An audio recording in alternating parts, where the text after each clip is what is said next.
Assalamu alaikum students, here is your chemistry teacher Sidrajmi. Welcome back to my channel Chemistry on Fingertips. So, this is our second lecture of the 9th class chemistry chapter number 1, the fundamental of the chemistry. The contents which I am going to discuss in my video are compounds, mixture, types of mixture, atomic mass and atomic number, their representation. So guys, I am going to discuss about the compound. What are the compounds? What is compound? Compound is a substance made up of the two or more elements chemically combined together in a fixed ratio by mass.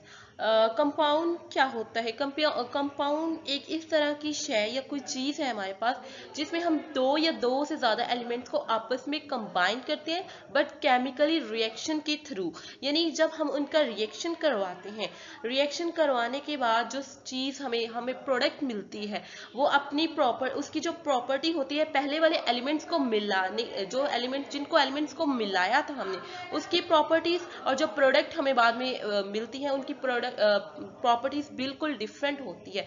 Means कि compound जब बनाते हैं उस वक्त elements अपनी identity को totally तौर पे लूज कर देते हैं।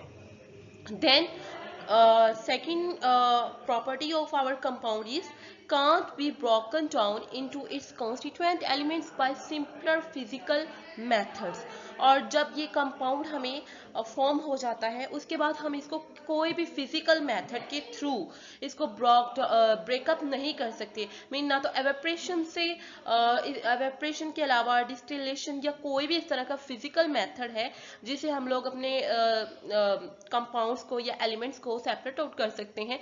कंपाउंड में ऐसा बिल्कुल नहीं कर सकते क्योंकि हमें कंपाउंड जो मिलता है आफ्टर केमिकल रिएक्शन वो बिल्कुल एक यकजा चीज होती है जिसको हम बाद में फिजिकल मींस के साथ बिल्कुल भी सेपरेट आउट नहीं कर सकते। तो इसकी एग्जांपल में हमारे पास कार्बन डाइऑक्साइड का स्ट्रक्चर है। कार्बन डाइऑक्साइड, कार्बन और ऑक्सीजन के रिएक्शन के बाद हमें कार्बन डाइऑक्साइड फॉर्म होता है जिसमें हम लोग 12 mass of the carbon and the oxygen के 32 मास को कंबाइन करते हैं और as a result carbon dioxide हमें मिल जाता है। अब देखा जाए तो यहाँ पे जब एलिमेंटल तौर पे कार्बन प्रेजेंट है हमारे पास और ऑक्सीजन प्रेजेंट है, इनकी प्रॉपर्टीज कार्बन डाइऑक्साइड से बिल्कुल डिफरेंट है। कार्बन हमारे पास क्या होता है, एक सॉलिड है, और जो ऑक्सीजन है वो हमारे पास गैस होता है। आफ्टर रिएक्शन ये हमें एक ऐसी गैस देते हैं जो कि यकजा होती है। इसमें सॉलिड का जो कार्बन सॉलिड है वो बिल्कुल अपनी आइडेंटिटी को as a result after result lose कर देता है। So guys, we have basically two types of the compounds here. First one is the ionic compound and the second one is the covalent compound. Covalent compound formed by the reaction of the positive and the negative charges ions. Means ionic compound इस तरह के compound होते हैं जो कि positively charge ions और negatively charge ions जब आपस में रिएक्शन करते हैं और एज अ रिजल्ट जो प्रोडक्ट हमें मिलती है वो आयनिक कंपाउंड होती है। तो आयनिक कंपाउंड की प्रॉपर्टीज हमारे पास क्या है? First of all, they do not exist in independent molecular form. ये कभी भी हमारे पास मॉलिक्यूलर फॉर्म में एग्जिस्ट नहीं करते हैं। लाइक हमारे पास ऑक्सीजन होता है, ऑक्सीजन जो है वो मॉलिक्यूलर फॉर्म में एग्जिस्ट करता है, एटमॉस्फेयर में पाया जाता है O2 की फॉर्म में। जितने भी मॉलिक्यूल्स है जो कि जैसे ऑक्सीजन ऑक्सीजन के साथ रिएक्शन करता है, हाइड्रोजन हाइड्रोजन के साथ रिएक्शन कर ले और हाइड्रोजन गैस के तौर पे पाया जाता है। इस तरह ये सारे मॉलिक्यूलर फॉर्म में होते हैं। But in case of ionic compound they doesn't exist in the independent molecular form. Next is they form a three-dimensional crystal lattice. ये हमारे पास 3D क्रिस्टल लेटिस के स्ट्रक्चर्स देते हैं। लाइक यहाँ पे क्या है, एक पॉजिटिवली चार्ज जो है आयन है वो हमेशा नेगेटिवली चार्ज आयन के साथ सराउंडेड होता है और जो नेगेटिवली चार्ज आयन है वो पॉजिटिवली चार्ज आयन के साथ सराउंड किया होता है। तो इस केस में हम लोग कह सकते हैं कि जो आयनिक कंपाउंड्स हैं वो हमेशा एज अ क्रिस्टल पाए जाते हैं नेचर में। Then there is high, they have the high melting at the boiling point, क्योंकि पॉजिटिवली और नेगेटिवली चार्ज जो आयंस होते हैं इनके दरमियान में जो फोर्स ऑफ अट्रैक्शन होती, फोर्स है जो इसको बाइंड करती है, वो फोर्स ऑफ अट्रैक्शन होती है। बिकॉज पॉजिटिव और नेगेटिव चार्जेस में हमेशा फोर्स ऑफ अट्रैक्शन पाई जाती है, और जब फोर्स ऑफ अट्रैक्शन हमारे किसी आयंस के दरमियान में होती है तो वो बहुत ज़्यादा हार्ड होते हैं और इनका मेल्टिंग और बॉइलिंग पॉइंट भी हमेशा बहुत ज़्यादा होता है। And they are represented by the formula unit, और ये हमेशा फॉर्मूला यूनिट के थ्रू रिप्रेजेंट किए जाते हैं।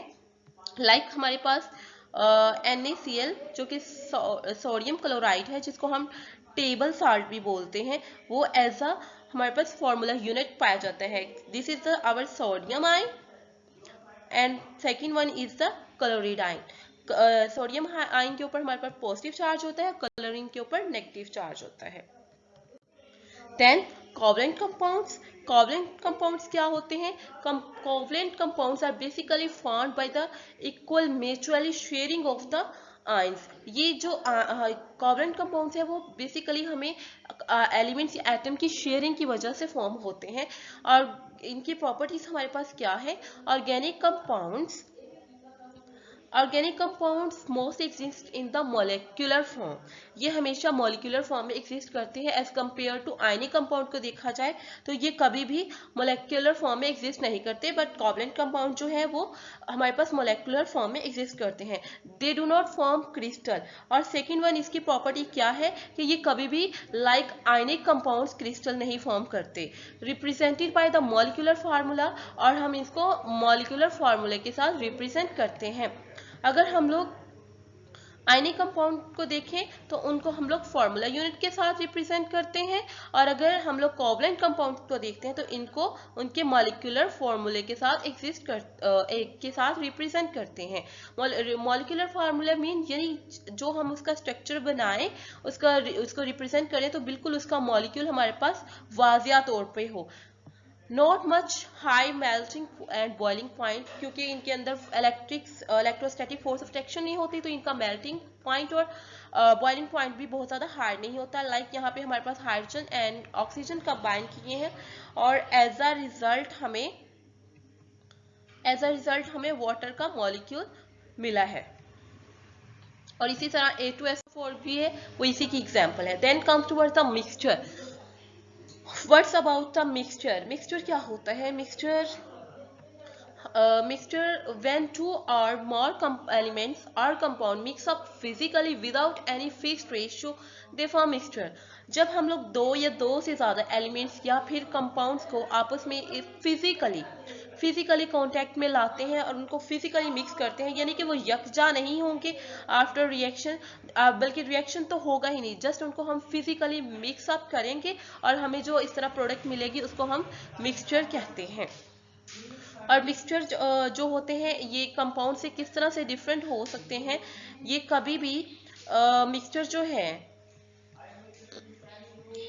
ये कभी भी हमारे पास अपनी आइडेंटिटी को लॉस नहीं करते, बल्कि ये अपनी आइडेंटिटी को रिटेन रखते हैं। लाइक शुगर प्लस सॉल्ट कर लेते हैं, तो शुगर और सॉल्ट को सिर्फ हम मिक्स कर रहे हैं तो वो कभी भी अपनी आइडेंटिटी को लॉस नहीं करेगा।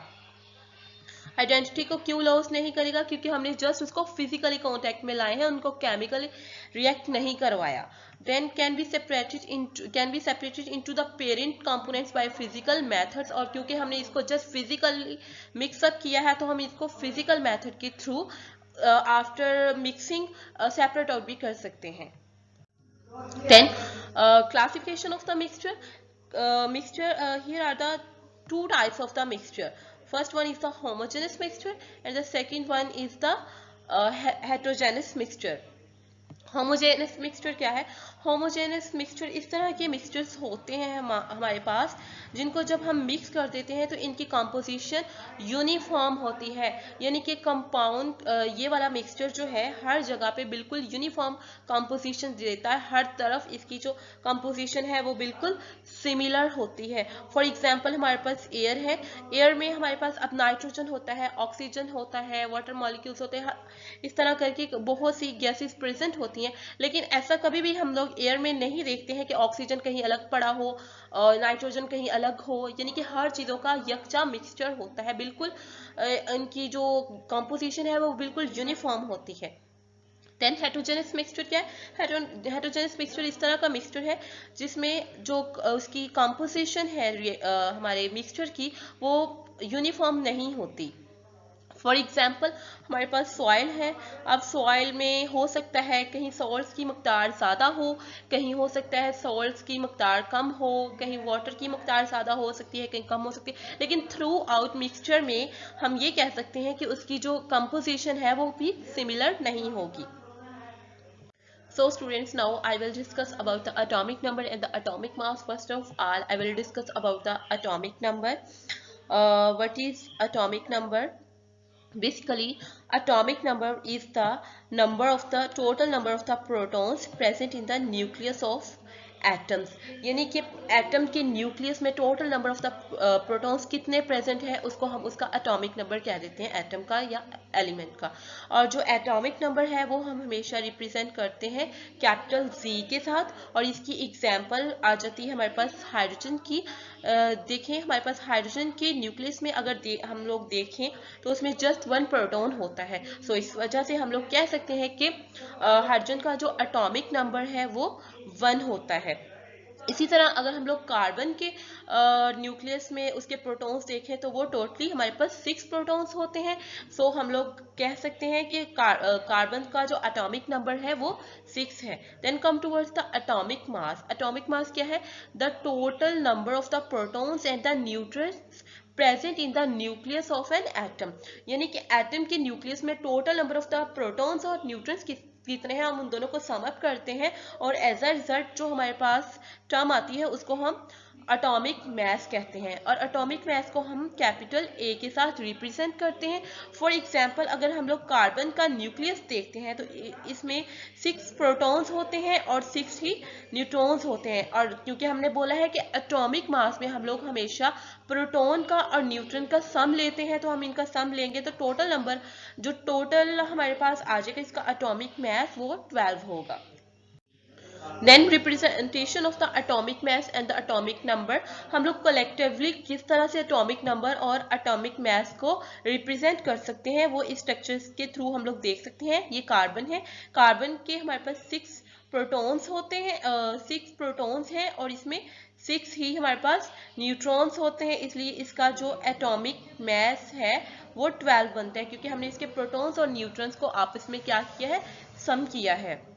और अगर हम लोग चाह रहे हैं कि हम लोग एटॉमिक मैस को कैलकुलेट करें तो सबसे पहले हम लोग उसका एटॉमिक नंबर जिसको हम लोग जी से रिप्रेजेंट करते हैं और नंबर ऑफ न्यूट्रॉन को आपस में सम अप करते हैं, तो एज अ रिजल्ट हमारे पास उसका एटॉमिक मैस आ जाता है। किसी भी एटम के लिए हम लोग ये किसी भी एटम के एलिमेंट के लिए कैलकुलेट कर सकते हैं।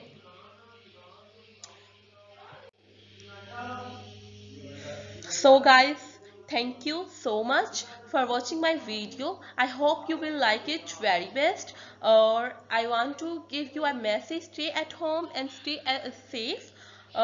And don't forget to subscribe my channel and please press on the bell icon. Allah Hafiz.